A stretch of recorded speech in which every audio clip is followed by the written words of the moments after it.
কোন জায়গা এটা দেখতে পারতেছি না কেন? জায়গাটাও এত চেনা নাই, জানা নাই।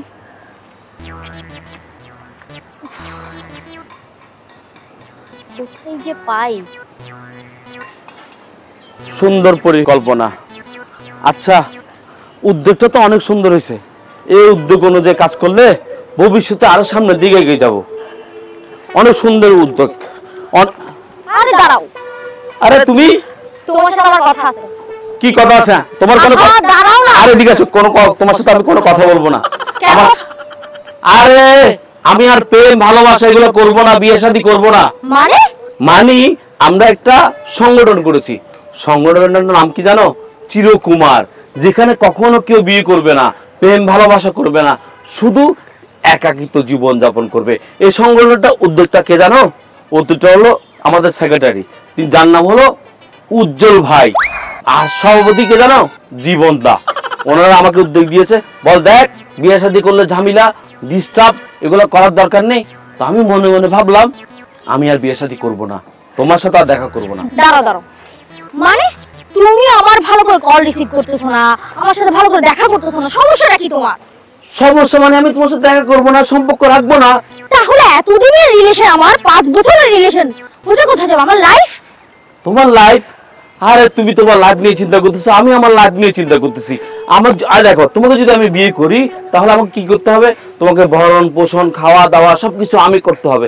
আমি যদি সিঙ্গেল জীবন যাপন করি, চিরকুমার থাকি, তাহলে তোমাকে কিছু খাওয়াতে হবে না, তোমাকে কিছু পড়াতে হবে না। তোমার পথে তুমি চলে যাবে, আমার পথে আমি চলে যাবো। তাহলে আমার সাথে এতদিন যা করছো, হ্যাঁ, আমার সাথে ঘোরাফেরা, আমার সাথে এত কিছু, ওগুলো কোথায় যাবে? আমার লাইফটা নষ্ট করে এখন তুমি বিন্দাসের মতো ঘুরতে চাইতেছো? আরে বাবা, ওসব ভুলে যাও, আমাকে মাফ করে দাও। আমার জীবনে একটা ভুল হয়ে গেছে। কেন আমি প্রেম করলাম? তুমি কি পাগল? হ্যাঁ, এতদিন একটা মেয়ের সাথে রিলেশন করে মাঝখানে এসে বলতেছো তুমি আমার সাথে রিলেশন রাখবে না? কি এটা কি একটা খেলার পুতুল? তুমি আমার সাথে যেমনে আসছে তেমনে রিলেশন করবা, আবার মাঝখানে ছেড়ে দিবা? এ দেখো, ছেড়াছেড়ি না। আমাদের এখানে সারা জীবনের জন্য আমরা সবাই মিলে চিরকুমার থাকবো। তোমার হাত জোর করে বলছি, আমাকে আর ফোন করো না, আমার সাথে আর দেখা করো না। আজকে মতো আমাকে বিদায় দাও। আমি আর তোমার সাথে কখনো দেখা করব না। আমাকে মাফ করে দাও। আমার জিন্দেগিটা কখনো ভুল হবে না। আমাকে আর ফোন করো না, আমি তোমার ফোন আর রিসিভ করবো না। আল্লাহ হাফেজ। আরে শুনো, আমার কথা তো শুনে যাও। বদমাইশের সাথে আমার রিলেশন করে আমার লাইফটাই বরবাদ হয়ে গেছে। জানিস, বাহারকে অনেকদিন ধরে দেখা যাচ্ছে না। বাহার কোথায় চলে গেল সেটা তো বুঝতে পারতেছি না। ছেলেটাকে অনেকদিন ধরে দেখতেছি না আমি। একটু কথা ছিল, দেখা যাচ্ছে না অনেকদিন। কোথায় চলে যায়, কি করে না করে কিছু তো। এ বাহার! আরে কেমন আছিস? ভালো আছি, তোদের খবর কি? আমি ভালো আছি। আচ্ছা শোন, আমি তোকে অনেকদিন ধরে খুঁজছিলাম। এই মাত্র বাবুকে তোর কথা আমি বলতেছি, বাহার কই বাহার কই, তুই তো চলে আসলি। আরে আমাকে খোঁজার দরকার কি? কেন? এই তোরা বিয়ে শাদী করবি ভবিষ্যতে, আমি মাগার বিয়ে শাদী করবো না। কেন? আমি চিরজীবন চিরকুমার থেকে যাব। রাখ রাখ, চিরকুমার থাকবি মানে সেটার ফলাফলটা কি? ফলাফল হলো পরের একটা মেয়ে আনলে ওই মেয়েকে আমাকে খাওয়াতে হবে, তারপর ওই মেয়েকে পাঁচটা দিতে হবে, শাড়ি গয়না এ সেই বক্কর চক্কর, তার ভবিষ্যতে বাচ্চা কাচ্চা হবে, এগুলো পালতে হবে। এখন আমি চিন্তা ভাবনা করছি যে এর থেকে মুক্ত হতে হলে আমি একটা পরামর্শ পাইছি। কি পরামর্শ? পরামর্শটা হয়েছে আমাকে দিছে উজ্জ্বল ভাই এবং জীবন ভাই। কি বলিস? জীবন ভাই আর উজ্জ্বল ভাই তোকে কি পরামর্শ দিল? আমাকে পরামর্শ দিয়েছে যে চিরকুমার থাকার জন্য। চিরকুমার থাকলে কোনো টেনশন নাই, আমার থেকে কোনো টেনশন। যেখানে পাবো সেখানে খাবো, সেখানে ঘুমাবো, কেউ কল দিবে না, ডিস্টার্ব করবে না। চিরকুমার একটা সংগঠন। ওনারা দুইজনের পরিকল্পনা নিছে। ওনারা হলো একজন সভাপতি, একজন সেক্রেটারি। তোর থেকে যদি মন চায় তোরা আমাদের সাথে যোগ দিতে পারিস। এ বাবুইয়া, কি বলিস? তুই থাকবি না? কলেজে কথা বল, আমরা যে উদ্যোগটা নিয়েছি সেটা ঠিক আছে? আরে কথা বলবো না। দাঁড়া, রাখ, ওকে হু হু করিস, ও বোবা হয়ে গেছে। কারণ তুই যেটা বলছিস ওটা তোর মাথা গুম হয়ে গেছে। কারণ ওর সামনের মাস ওর বিয়ে, এখন ও কনফিউশনে পড়ে গেছে বিয়ে করবি কি করবে না। কিন্তু দেখ বাহার, তুই একটা দারুণ বুদ্ধি দিয়েছিস ভাই। উজ্জ্বল ভাই আর যদি জীবন ভাই এই কাজটা যদি করতে পারে না, শালা নারী নির্যাতন থেকে আমরা বেঁচে যাবো। তুই কি বলিস? সে বুদ্ধি বাবু, তুই তোর মা বাবাকে যে বলবি যে আমি এই বিয়ে করব না, আমার বিয়ের দরকার নেই। কারণ বিয়ে করার পরে তোর একটা বাচ্চা কাচ্চা হবে, এটাকে পালতে হবে। দেখবি তুই কদিন পরে ইট টানবি, ঠেলা গাড়ি চালাবি। তুই আমাদের এলাকার ছেলে হয়ে এগুলো যদি করস আমরা সহ্য করতে পারবো। তার চেয়ে বরং চিরকুমার থেকে যা আমাদের সংগঠনে যোগ দেয়। বাবু আরে এতক্ষণ বোবার মতো থাকছে, বল। কি বলতাম, তোদের কথা শুনে আমার কানটা ভালো হয়ে গেছে গা। আচ্ছা বল বল বল, তোরটা বল। তোদের জন্য কি আমি বিয়ে করতে পারবো না? বিয়ে করার দরকার নাই, চিরকুমার। কি জন্য ছিল ক্ষমতা? আরে শুন। আমি বিয়ে করবো। তোদের সংগঠন তোরা বল, বাদ দে। দেখছিস এই পাগলটাকে না জীবন থেকে আর বাঁচাতে পারবি না বাহার। ভাই আমি বলি, বল। তুমি আমার সাথে চলো হ্যাঁ অফিসে, হ্যাঁ। আমরা চিরকুমার সংগঠনের মাঝে আমরা যুক্ত হব। যুক্ত হব। আমাদের এলাকার মাঝে যারা আছে, হ্যাঁ। ইয়াং জেনারেশন যারা বিয়ের উপযুক্ত হয়েছে, ছোট বাচ্চা হতে, সবাইকে আমরা বলবো জীবনদার সাথে এবং আমাদের উজ্জ্বল ভাইয়ের সাথে পরামর্শ করে আমরা সব মিলে বিশাল বড় একটা সংগঠন। ভাই তুই যে আমাকে কত বড় বাঁচালি, না হলে সামনের মাসে আমার প্রেমিকাকে আমার 10,000 টাকা দিয়ে গিফট দিতে হতো। বাঁচাইছিস ভাই। চল ভাই আমরা চল ভাই।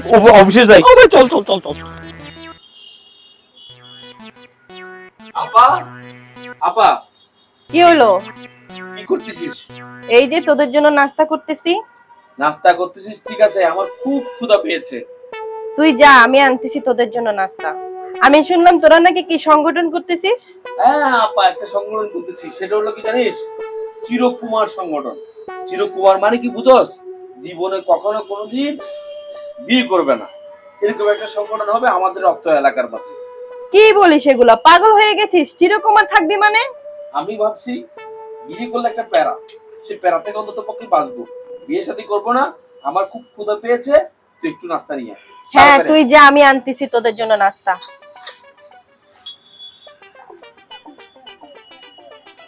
আজকে তো আমাদের একটা সংগঠনের লোকজন আসার কথা ছিল, এখানে কাকে নিয়ে সংগঠন গঠন করবা? এখানে তো লোকজন কেউ নাই, তুমি আর আমি হবে। আরে আসবে আসবে, টেনশন করিন না আপনি। বাহারকে দায়িত্ব দিয়েছি, বাহার সবগুলো নিয়ে আসবে। আচ্ছা আচ্ছা, এখন টাইম তো অনেক হয়ে গেছে, আসতেছে না, ওই জন্য অপেক্ষা করতেছি অনেকক্ষণ। আসসালামু আলাইকুম। ওয়ালাইকুম সালাম। ভালো আছেন? বসেন। কই আর কেউ আসতেছে না? আসতেছে ওরা একটু চা খাচ্ছে তো, আসতেছে, দোকান আছে। আসসালামু আলাইকুম। ওয়ালাইকুম সালাম। বসেন। বসেন ভাইয়া। ভালো আছেন? আসসালামু আলাইকুম বস। ওয়ালাইকুম সালাম। বস নিয়ে আসছি, আচ্ছা আচ্ছা, কোনো টেনশন নাই। ভালো হয়েছে আপনারা আসছেন, ভালো হয়েছে, ধরি বাঁধি নিয়ে আসতে হয়েছে আমার থেকে। ভালো হয়েছে। আসছেন তখন শুরু করেন, উজ্জ্বল শুরু করো। আসসালামু আলাইকুম। আপনারা আমাদের সংগঠনে যোগ দেওয়ার জন্য অবশ্যই আসলেন, সেটার জন্য অসংখ্য ধন্যবাদ। কিন্তু আমাদের এই সংগঠনটি কিসের সেটা আপনারা জানেন? চিরকুমার সংগঠন। এই সংগঠনের উদ্যোক্তা আমি আর জীবন ভাই।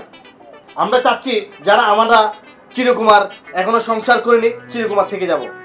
তাই আমি এই দায়িত্বটা দিয়েছিলাম বাহার মজুমদারকে। হ্যাঁ, আমি বাহার মজুমদার, আমার দায়িত্ব আমি সঠিকভাবে পালন করেছি। যেমন আমাকে দায়িত্ব দেওয়া হয়েছিল রাস্তা ঘাটে, পথে ঘাটে, যেখানে যার সাথে দেখা হয় তাদেরকে পরামর্শ দেওয়ার জন্য, যে চিরকুমার। চিরকুমার মানেটা কি? আমরা সারা জীবন কেউ কোনোদিন বিয়ে করব না। এটা হলো বিয়ে, হলো একটা পূজা, একটা টেনশন। এই টেনশন আমরা নিতে চাই না। আমি আপনাকে বুঝিয়ে বলেছি, আপনাকে বুঝিয়ে বলেছি, আপনাকে বুঝিয়ে বলেছি। বড় ভাই, আমি আপনাকে পরিচয় করে দিচ্ছি, একের পর এক সবাই নাম বলবে। আমার নাম যেহেতু আপনারা জানেন, আপনার নামটা আপনি বলেন, বড় ভাইয়ের কাছে পরিচয় হয়ে নিন। বড় ভাই আসসালামু আলাইকুম। ওয়ালাইকুম সালাম। আমার নাম হচ্ছে পিঙ্কু। আমি বাহারের এই কথা শুনে খুব আনন্দিত। ভাই জানেন না যে বাহার যে আজকে কত বড় একটা উপকার করেছে আমার। ওনার নামটা আমরা একটু শুনতে চাই, নামটা বলেন। সেই জন্য তো আমি একমত, কারণ আমি তো 40 বছর আর বিয়ে করতে পারিনি, আমিও কুমার হয়ে গেলাম। ঠিক আছে, সেজন্য আমি এরকম মত থাকবে। দিলাম, আমি আপনাদের সংগঠনের সাথে জড়িত একমতে আছি। আপনার নামটা বলেন। আমার নাম হচ্ছে কিশোর। কিশোর। তাহলে আপনি সারা জীবন কিশোর থেকে কিশোরের যাবেন। থাকে যাবো, বিয়ে শাদী করার দরকার না নেই। দরকার নাই আর। আপনার নামটা বলেন বসের কাছে, আমি যদিও জানি সেটা দরকার নেই। আপনার নামটা বলেন। আমার নাম হচ্ছে মোহাম্মদ আকাশ। মোহাম্মদ আকাশ। তাহলে মোহাম্মদ আকাশ আমাদের কাছে আমাদের সংগঠনে যোগ দিয়েছি। যোগ দিয়েছে। সংসার থেকে মন উঠে গেছে, যার যার বক্তৃতা তাতে দিতে থাকেন। উজ্জ্বল ভাই, কেন এই সংগঠনের সাথে আমি জড়িত হয়েছি? বাহারের মুখ থেকে যখন আমি একথা শুনলাম, আমি অনেক কিছু চিন্তা করলাম। তার মধ্যে আমাদের মধ্যে একজন চলে গেছে। তা আমি চিন্তা করছি, বাহার যে কথার বিষয়টা ভালো কথা বলেছে, তার মধ্যে জীবন ভাই আর আপনি যে উদ্যোগটা নিয়েছেন, এই বিয়ে করা মানে ভাই জানেন না যে বিয়ে করা মানে বউ পালা, বউর পাশাপাশি শ্বশুর, শাশুড়ি, শালা, ননদ, শালি সবাইকে নিয়ে এমন যে একটা প্যারাতে থাকতে হয় ভাই, অনেক বাঁচা বেঁচে গেছি রে ভাই, আল্লাহর কাছে লাখো কোটি শুকরিয়া আপনাদের উদ্যোগের জন্য। আর আমি আপ্রাণ চেষ্টা করে যাব আমাদের গ্রুপে আরো অনেকজনকে আনার জন্য। আমি জীবন ভাই এবং উজ্জ্বল ভাইকে অসংখ্য ধন্যবাদ জানাচ্ছি। আমি তো এই গ্রুপে জয়েন হয়েছি, আমি এবং আরো নিত্য সবাইকে যারা যারা এই বিয়ে থেকে বাঁচার জন্য তাদেরকে আমি এই সংগঠনে যোগ করাবো ভাই। ধন্যবাদ। একটা হাতালি। এবার আপনি আপনার বক্তব্য পেশ করুন। আর এটাতে আমি যোগ দিয়ে আমি অনেক ধন্য করতেছি। একদম আপনার কি বলবো, আজকে আমার অনেক মনের কাহিনী আমি আপনাকে বলতেছি। কারণ আমি এটাতে কেন যোগ দিলাম, আমি অনেক কিছু দেখেছি। কারণ আমার বন্ধু একটাকে বউ শাল এই সম্বন্ধে মারে আল্লাহ তাআলা শোয়াই দিছে, সেই জন্য আমি দেখি আমি বলতেছি আর বিয়ে করবো না, চিরই কুমার থেকে যাবো। হ্যাঁ কি বিশ্রী। বিশ্রী বলি না, আমি দেখি হতাশ। আমি তো বলছি আর বিয়ে করবো না, কান্না না তোকে বলছে ধন্যবাদ ভাই, বিয়ে আর করবো না। ধন্যবাদ। তাহলে কিশোর ভাইকে ধন্যবাদ, কেননা আপনি আমাদের সংগঠনে যোগ দিয়েছেন, তার জন্য অশেষ ধন্যবাদ। আমাদের সংগঠনটা আপনি একটু বড় বড় বড় আপনার বড় সমস্যাটা বলেন। আপনার কোনো সমস্যা আছে? আমি ছোটবেলা থেকে চিন্তা করছি যে কি আমার ভাই বিয়ে করছে, বিয়ে করার পরেও এখন বউ নিয়ে ভালো থাকায় এখন ও ঘর জামা হয়ে গেছে। তো ঘর জামা হয়ে যাওয়ার পর এখন আমি চিন্তা করছি যে এখন আমি যদি বিয়ে করতে যাই তাহলে আমি ঘর জামা হয়ে যাবো। দারুণ দারুণ কথা বলছেন। আমি মানে তাহলে আপনার মনে প্রশ্ন আসলো যে আপনি সংসার করার পরে আপনার গজ্জামা হয়ে যাবে, সেই কারণে সংসার করতেছেন না। ধন্যবাদ আপনাকে। সুপ্রিয় দর্শক মন্ডলী, এই মুহূর্তে আমরা এখানে যারা আছি সবাই